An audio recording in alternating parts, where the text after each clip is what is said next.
でもちろん作戦を一つ一つ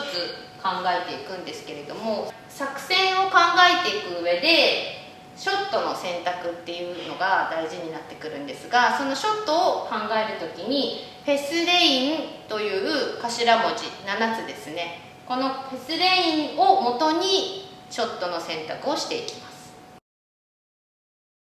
まずですね、フリーガードゾーンにガードを置くのかどうかっていうのを考えます。どうしても点数を欲しい場合はガードが欲しかったりするので、ガードを絶対的に置くっていうのが大事になります。勝っている時はガードはそんなにいらないので、ハウスの中、前に石がたまらない展開、ハウスの中でシンプルに戦っていくっていうのを考えます。なのでまず1つ目としては、ガードを置くのかどうかを考えます。そして次はエンドです。エンドのそれぞれの役割というのがあるので、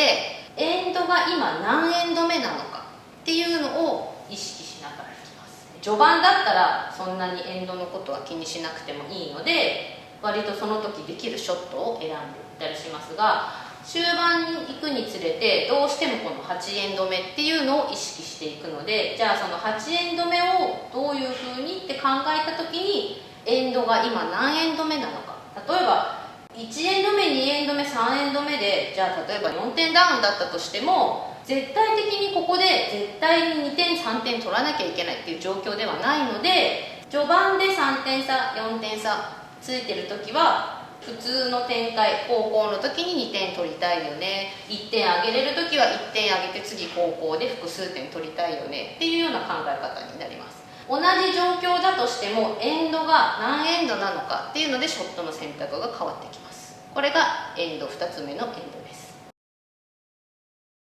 じゃあ次に何点差なのか。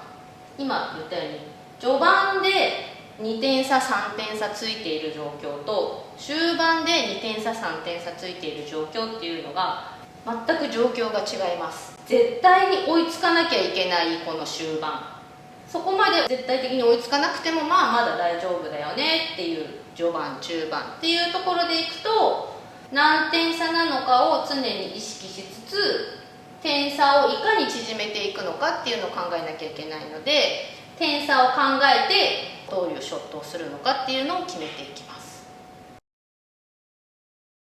先攻か後攻かですね。先攻はこういうふうにセンターの方を締めていきたい考え方になります。じゃあ逆に後攻はセンターを開けつつ、サイドですね、ハウスを広く使って最終的に複数点取りたいという考え方にいくので、先攻なのか後攻なのかでどこに攻めていくのかっていうのを判断します。じゃあ自分たちの能力、相手の能力がどの程度のレベルなのか、自分たちができそうなショットをしっかり選んでいくことがミスを減らすことにつながっていくので、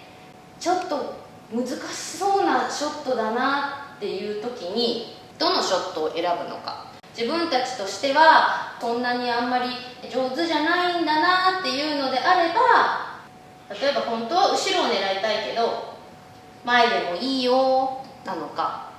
自分たちのレベルによってショットもどういうふうに選ぶのかっていうのが大事になってきます。そして相手のレベルですね。相手がすごい上手なチームだったら、やっぱり自分たちとしては簡単なショットをしていてはなかなか、ね、相手もミスしてくれないので、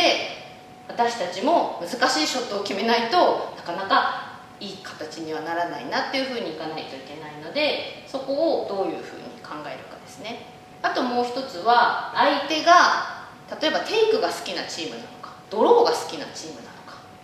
例えば今日は相手のドローが決まってるなとか、相手はテイクの方が今日は決まってるなっていう時に、じゃあ最後テイクを投げさせる展開にするのか、